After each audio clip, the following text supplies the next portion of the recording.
Bonjour, tu te trouves actuellement chez les jaloux, jalouses, anonymes. Prends ta place, prends ton popcorn. Ici, personne ne va être jugé. Oui, je viens chez les jaloux, jalouses anonymes parce qu'en fait, j'ai un problème. J'ai cassé le téléphone de mes 5 derniers ex parce qu'ils parlaient avec leur cousine Mathilde en fait. On va juste discuter quoi. Parce que ça devient gênant à la longue. Tu pètes le téléphone de ton mec, de ta meuf, tu crois qu'on est où? Au cirque? Je suis con.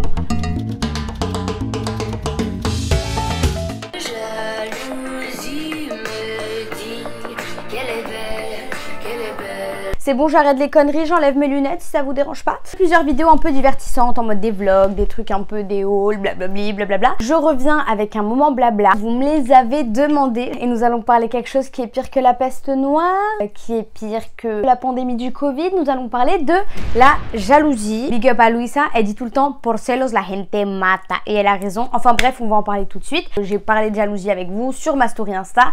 Donc si tu n'es pas encore abonné à mon Instagram, tu perds ton temps. Et prépare-toi, chauffe tes doigts pour caler un petit like, t'abonner à la chaîne, bla bla bla. Autre précision avant de commencer cette vidéo. Vous le savez, mes moments blabla, c'est un peu un moment où on profite pour rigoler et parler de choses assez sérieuses. Donc je mélange un peu les deux, c'est-à-dire que ma personnalité de meuf hyper drôle, je la mélange à un sujet que je trouve assez important. Et je suis absolument là pour juger personne. J'essaie de trouver des petites conclusions, des petites aides pour vous, pour moi. La dernière fois, c'était pas un moment blabla, mais on a parlé de ma dépendance affective. On a déjà parlé de comment s'assumer avec ses poils, comment s'assumer sans maquillage. Je reviens pour parler d'un truc qui persécute. Enfin, c'est-à-dire que la personne qui est jalouse, elle a tendance à persécuter les autres. Elle-même, elle est persécutée par sa jalousie parce que ça la laisse pas être heureuse. Donc, je suis pas psychologue, je suis pas psychiatre. J'ai essayé de faire des recherches pour pas venir avec vous et vous dire n'importe quoi, mais bien évidemment, je ne suis pas parfaite. Donc, si tu as des choses à rajouter, n'hésite pas à arriver en commentaire avec beaucoup d'amour, parce qu'on peut discuter avec beaucoup de peace and love. On va commencer par regarder ce que nous dit Internet à propos de la jalousie, parce que moi, je considère être quelqu'un de jaloux, mais je ne me considère pas quelqu'un d'envieux. Donc là, on va bien diviser les deux termes. C'est deux points, ouverture des guillemets. Sentiment fondé sur le désir de posséder la personne aimée et sur le désir de la perdre au profit d'un autre rival. D'envieux, c'est qui manifeste une envie, malveillante ou non, à l'égard de quelqu'un qui éprouve du dépit à cause de cette chose. On nous met un synonyme et le synonyme c'est jaloux. Donc moi je tiens vraiment pour ma vidéo à différencier ces deux types de jalousie, parce que être envieux dans le sens malveillant, c'est genre tu veux la place de quelqu'un.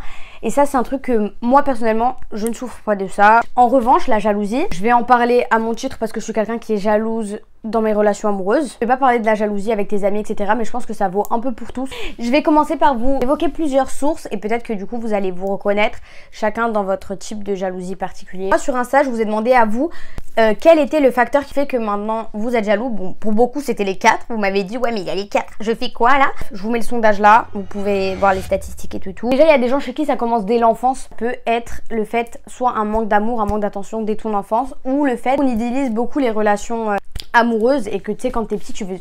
Enfin, moi, je pense que tu veux souvent, t'apprends souvent ça. Je pense qu'on est la dernière génération qui va penser comme ça parce qu'à mon avis, la prochaine génération, genre, ils vont plus croire en l'amour. Moi, personnellement, je suis désolée, je sais que c'est moche ce que je vais dire, mais limite quand des gens ils me disent mais je sais que j'ai un problème dans l'amour à cause de ça, je vais vous expliquer après. Mais quand des gens ils me disent en mode ouais et tout, moi mes parents ils sont encore ensemble, je suis en mode mais c'est démodé d'avoir des parents ensemble, genre.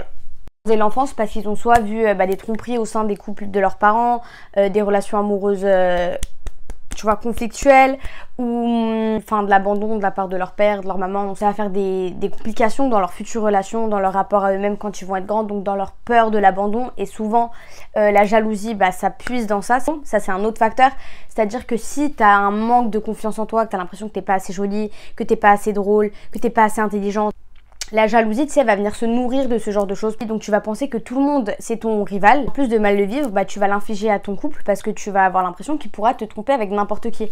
Une autre des raisons... Par contre, ça c'est un petit peu un truc de vicieux. Genre, je veux pas juger, c'est pas tout, mais voilà quoi. Il y a une phrase en Colombie qui dit « El que las hace, se las imagina ». Si toi, tu as des comportements bof, ça c'est un truc... Je veux pas dire ce que je vais dire, mais c'est un truc qu'on voit souvent chez les hommes, genre. Les hommes, ils ont du mal à ne pas considérer la femme comme un objet. La jalousie, ça mène à des féminicides. Du coup, je continue avec El que se las imagina. C'est genre, vu que eux, ils ont des comportements approximatifs, mais qui disent être amoureux, en fait, ils vont refléter ces comportements sur l'autre personne. Flammer aussi à l'envers, autant que eux, ils la mettent. Donc en fait, c'est du culot, c'est clairement du culot, mais écoutez... Soit, lié à ça, il y a vraiment le besoin de posséder la personne, qu'elle soit que à toi. Sachez que je travaille moi-même sur ça, que par rapport à mes anciennes relations, bah, je vois vraiment une amélioration à ce niveau-là, parce que j'ai vraiment fait des dingueries par jalousie. Et je pense qu'en fait, c'est ça, genre la jalousie, ça peut t'emmener à des extrêmes, que si tu décides pas de prendre en compte le fait que tu es jaloux et de dire, ok, c'est très difficile de changer ton caractère, je pense, de le changer complètement du jour au lendemain. Quand tu identifies un de tes défauts, et c'est une période par laquelle je suis passée, tu peux très vite te dire, vas-y, je suis quelqu'un de toxique, te pointer du doigt. Moi, j'ai accepté le fait que je suis jalouse, et ça, c'est en grande partie parce que j'ai suivi une thérapie, hein, clairement, et de me dire, ok, je sais que je suis jalouse, mais du coup, ce que je vais faire, c'est que je vais traiter le problème en conséquence. Quand je vais faire une crise de jalousie, je vais essayer de dire à ma tête, en mode, ok, mais meuf, tu sais que t'es jalouse, en fait. Donc, prends le temps, comme une bombe, prends le temps de te désamorcer avant que ça fasse pouf. Tu pourras pas forcément d'un coup détruire en fait la jalousie qui est en toi. Dans mon histoire personnelle à moi, parce que c'est pas drôle en fait s'il n'y a pas de chismess. Je pense que je suis jalouse parce qu'autour de moi j'ai eu aucun modèle de couple. Genre j'ai eu aucun modèle de couple stable. Mes parents ils ont très vite divorcé, même si maintenant ils s'entendent très très bien à merveille. On peut pas les décoller du fiac ces deux là. Pareil, genre à chaque fois que j'allais dans une maison, bah, j'ai jamais vu un couple stable. Et ça j'en ai parlé avec plusieurs femmes de la culture latino. Enfin bref, t'as compris, qui viennent d'Amérique du Sud. En fait il y a des valeurs chez nous qui sont pas aussi fortes que dans l'Europe. Alors ce que je vous dis c'est pas des études, hein, c'est un ressenti que j'ai. Par exemple, il y a pas longtemps, mon cousin il est arrivé en France et il me dit Maëlys c'est bizarre et tout, genre tu vois, j'ai un pote au travail, à chaque fois je lui dis vas-y viens et tout, viens on va faire la fête avec des faux folles, des faux folles. Mon pote tout le temps il me dit non, moi il y a ma femme qui m'attend à la maison et tout.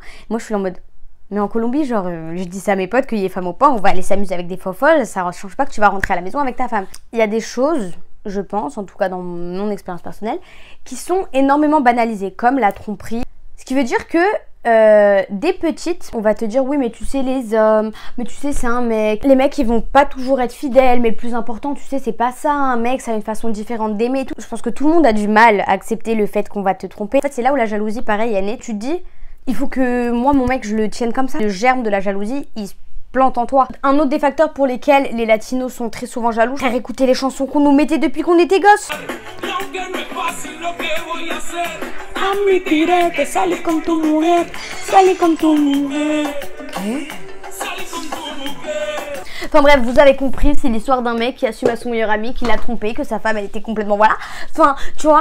Et en plus les telenovelas, en plus de faire passer l'idée qu'on est tous des narcotrafiquants en Colombie, il y a toujours le mec qui a sa femme et qui a son amante, et son amante en fait c'est la cousine de sa femme. Enfin bref, des beaux bordels, ce qui fait que bah du coup pour nous c'est normal. Je sais que la réalité c'est subjectif, mais en tout cas dans mon cas je pense que c'est ça. Et avec plusieurs femmes latinos j'en ai parlé.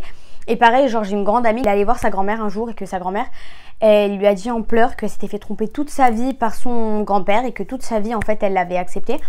Et maintenant cette fille elle me dit bah moi je suis hyper jalouse, bah pareil par mon histoire familiale. Je vais commencer par vous lire les témoignages de mes abonnés. Quelle est la pire chose que vous avez fait par jalousie et non par amour? Parce que la petite phrase en mode si t'es pas jaloux c'est que t'es pas amoureux, poubelle. Première abonnée, on m'a dit taper la fille qui a voulu le toucher mais pas taper gentiment. Une petite question à toi, comment on fait pour taper gentiment? Bah ça, est-ce que je l'ai déjà fait? Je vais vous répondre par oui, non. Non, je l'ai pas fait, mais je suis déjà allée très fortement contre une fille qui, selon moi, avait un comportement irrespectueux, mais même, genre, non.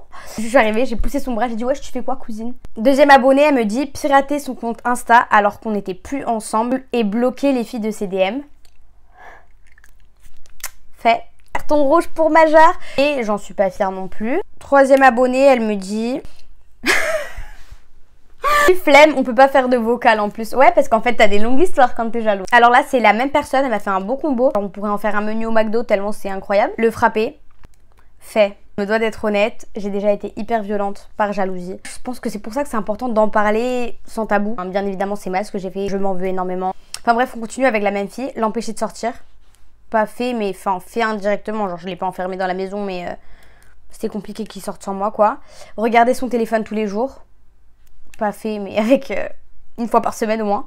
L'enfermer sur mon balcon. Et là, et en fait, elle finit par me dire j'en suis pas fière, j'essaye de faire un travail sur moi-même. Déjà, je sais pas vous, mais moi je trouve que c'est des trucs assez forts. Et encore, j'ai pas tout pris, hein. Genre j'ai pris les plus frappants parce que sinon la vidéo elle dure 10 000 ans. La jalousie, ça a des conséquences fortes. Tant pour le jaloux que pour la personne jalousée. Le jaloux en fait il va plus profiter des moments qui passent tout seul pour la simple et bonne raison qu'il va être en train de penser à ce que fait l'autre personne. Donc en fait c'est une souffrance énorme parce que t'es plus heureux sans l'autre personne. C'est là que ça se crée la dépendance affective. Vu que t'es en train de maquigner ce que fait l'autre personne, tu ne laisses pas vivre l'autre personne. on sabote tout seul nos relations. C'est-à-dire que tu vois, quand t'as des parents trop stricts, et moi je l'ai toujours dit parce que moi mes parents m'ont toujours laissé beaucoup d'espace. Quand t'as des parents trop stricts, eh ben tu fais quoi? Tu leur mens, tu t'échappes, et en fait on te dit non, donc t'as encore plus envie d'aller vers ces choses-là. Alors que si tu laisses à la personne, à ton enfant, à ta meilleure amie, à n'importe qui, l'espace de respirer, de faire d'autres choses, de connaître d'autres horizons, bah qu'est-ce qui va se passer? Elle va vouloir être avec toi parce qu'elle trouve sa liberté en toi. D'un autre côté, quand t'es jaloux, t'as tendance à t'enfermer de ton couple et même à forcer l'autre personne à s'éloigner de tout le monde. Surtout que dans une relation, il y a 4 étapes. La première étape, c'est el enamoramiento. Quand tu tombes amoureux, tout est beau, tout est rose. Mais tu vois, il y a toujours un moment où ça se frotte. Enfin, genre, vous commencez à beaucoup vous disputer pour des trucs de merde, hein, genre, parce que le mec, il laisse pas son dentifrice bien fermé. Ça me saoule particulièrement. Parce que quand tu fais la vaisselle, il met de l'eau partout. Ça me fout la haine. Après, tu as l'étape où, en fait, vous avez tous envie de prendre votre espace. Et souvent, en fait, des étapes, vous les vivez pas au même moment. Et la 4e étape, c'est le moment où tout est clean. Parce que ça y est, vous vous connaissez. L'amour, il a énormément évolué. C'est pas le même amour en mode... Le fait d'être trop jaloux et d'enfermer la personne, ça va faire que là où il voudra se libérer, elle va être plus vite et ça va être plus violent pour toi. Et tu ruines ton couple. À présent, je pense qu'on peut parler des solutions que j'ai essayé de trouver, que j'ai essayé de noter dans un petit coin de mon cerveau. Des esquives de Kung Fu Panda à la jalousie, mon gars. Donc déjà, lire des développements personnels, etc. J'ai pas forcément de livre à vous conseiller. Moi, un livre que j'ai beaucoup aimé, et c'est pas forcément sur la jalousie, mais c'est un peu sur tout, qui s'appelle Le jour où j'ai découvert que j'étais une personne toxique. Quand j'étais dans le mal, très très bon livre. Sur le moment, les livres de développement personnel, t'as peut-être pas l'impression que ça te sort de la merde. Moi, en tout cas, quand je lisais des livres de personnel à fond, c'est parce que je sentais que j'avais un problème et cherchais une solution à tout prix. Sauf qu'au moment où en fait tu commences à assimiler tout ce que t'as lu, tu commences à accepter que tu n'es pas parfait. Et tu commences à appliquer des trucs au fur et à mesure et je pense que tu t'améliores. Beaucoup me demandent, oui, est-ce que je suis jaloux, ceci, j'ai l'impression que j'arrive pas à me détacher de la personne avec qui je suis, mais j'ai pas envie de le laisser parce que c'est pas parce que je suis dans cette situation-là que j'ai forcément envie de me retrouver célibataire ou que j'aime pas mon partenaire.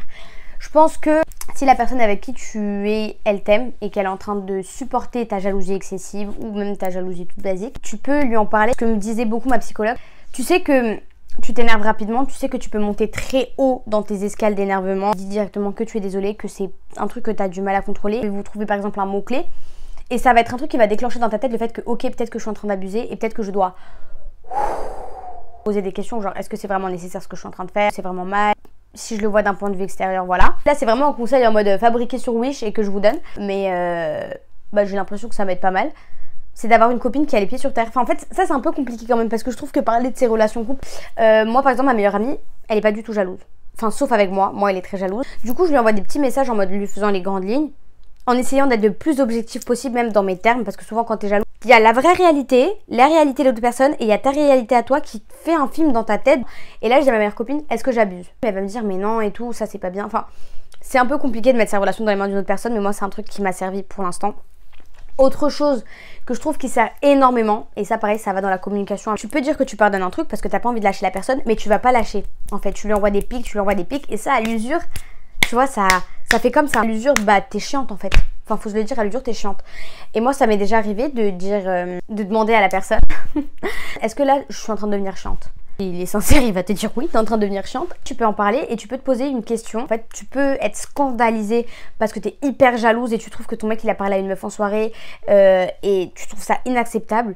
Mais sauf qu'en fait, si tu te mets à réfléchir, tu es en train de lui interdire un truc alors que toi tu le fais. Enfin moi je suis le genre de meuf, tu me mets dans une soirée, je vais parler avec plein de mecs, mais je vais pas parler avec plein de mecs en mode bizarre, je suis quelqu'un de sociable. Et c'est ça mon essence, c'est ça qui a fait que je plais à la personne. Et si ton mec il est sociable, bah c'est ça qui a fait qu'il te plaît à toi aussi. Toi tu vois pas tous les mecs ou toutes les filles, parce que là je parle pas, je tiens à dire, hein, peut-être que là j'ai beaucoup genré au féminin, je l'ai pas fait exprès. Mais du coup juste te dire, est-ce que moi si je le fais, à tous les coups c'est pour gérer une personne? Bah non, pas forcément.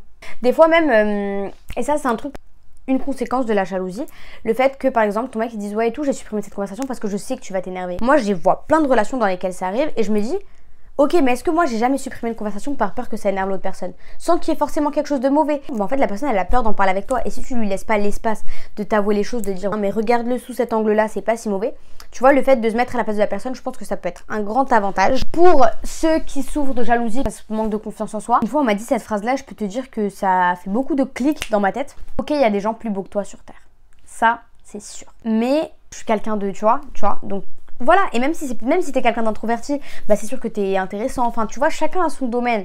Toute ta personne entière, si t'es avec quelqu'un qui te respecte et que tu es avec quelqu'un de bien, qui fait que cette personne là t'aime Et c'est ce combo, c'est ça, lui plus moi, qui font cette alchimie-là. Ce boom-là, c'est là où ça fait clic. Et ce clic-là, il va pas le trouver avec tout le monde. Ok, il y a des gens plus beaux dans la rue, ok, peut-être qu'il va les regarder en mode ouais, je trouve quelqu'un de joli, normal. Sans te mettre en doute toi, parce que il aime toute ta personne. Je sais que c'est plus facile à dire qu'à faire, mais essayer d'avoir ces mécanismes-là. Si tu as un manque de confiance en soi, peut-être te trouver des passions. Essayer d'apprendre des trucs, faire des activités, avoir tes potes, avoir tes amis, etc. Une autre des causes de la jalousie, vous m'aviez dit que c'était avoir été trompé dans le passé. Et ça, je sais que ça crée énormément de trauma, je vous le dis en connaissance de cause. Enfin, si lui me l'a fait de cette façon, lui aussi peut le faire. Ça se trouve là, il me dit qu'il est ceci, mais en fait non, il est pas là. Vouloir avoir la localisation de ton copain, vouloir avoir ses mots de passe. Déjà, le truc des mots de passe, c'est pas une bonne idée parce qu'en fait, on va pas interpréter de la même façon des messages. Moi, ce que ma meilleure amie me dit toujours, c'est que en fait, tout le monde n'est pas pareil. Moi, c'est quelque chose dont j'ai souffert énormément, mais tous les hommes, toutes les femmes ne sont pas pareils. Certes, on ne finit jamais de connaître les gens, mais les relations, c'est ça en fait, c'est un coup de poker. Et tu dois voir si tu gagnes, si tu perds, mais toi, reste la bonne personne que tu es. En fait, si tu penses que tout le monde est pareil, dans ce cas-là, ne te donne la chance avec personne. Mais si tu te donnes la chance avec quelqu'un, mise sur cette personne-là. Toi, donne tout ton amour, et si cette personne est et casse ta confiance, toi tu auras donné tout ce qu'il y a de mieux chez toi. Donc c'est qui perd? Et généralement, quand toi tu as donné tout ce qu'il y a de mieux chez toi et que les gens ils font des coups de crasse, les relations souvent elles suivent bof. Sur ce, j'espère que cette vidéo vous a plu. J'avoue que c'est un sujet assez sérieux, j'ai l'impression qu'on n'a pas beaucoup rigolé. Attendez, j'ai soif. Oh, c'est la meilleure boisson du monde, les mecs. Ah ouais, ma gorge a été sèche, là j'ai beaucoup débité. J'espère que vous avez autant aimé cette vidéo que les 4 moments blabla précédents. Pour clôturer avec la jalousie, je tiens à vous dire que je vous ai fait un grand topo. Évidemment, vous avez découvert des choses de moi qui, voilà, sont pas très magnifiques. Évidemment, je ne suis pas parfaite. Là, je vous ai donné des solutions, des techniques et tout. Mais moi-même, il faut que je les applique, il faut que je continue. J'ai trouvé aucune vidéo sur YouTube sur comment est-ce que moi j'essaie de sortir de ma jalousie. Genre j'ai vu plein de vidéos pour expliquer aux femmes comment arrêter d'être jalouse pour que les hommes les aiment plus. Enfin plein de trucs comme ça, des gourous dire des trucs en mode comment totalement arrêter d'être jaloux. C'est important d'enlever le tabou autour de ça et de se dire ok ouais je suis jalouse, ouais peut-être que c'est mal etc. Mais je suis pas quelqu'un de mauvais. Enfin voilà, donnez-moi d'autres sujets, likez, commentez, abonnez-vous à cette chaîne vidéo, déchaînez-vous en commentaire, je vous lirai tous. Je vous envoie un petit cœur et à bientôt pour un prochain moment blabla. On se voit mercredi. J'ai le ok. Ah bah c'était tout ce qui manquait, savoir le ok pendant une vidéo YouTube. Je pense que c'est du coup le signe que c'est la fin. Tous les mercredis à 19h, vas-y, salut.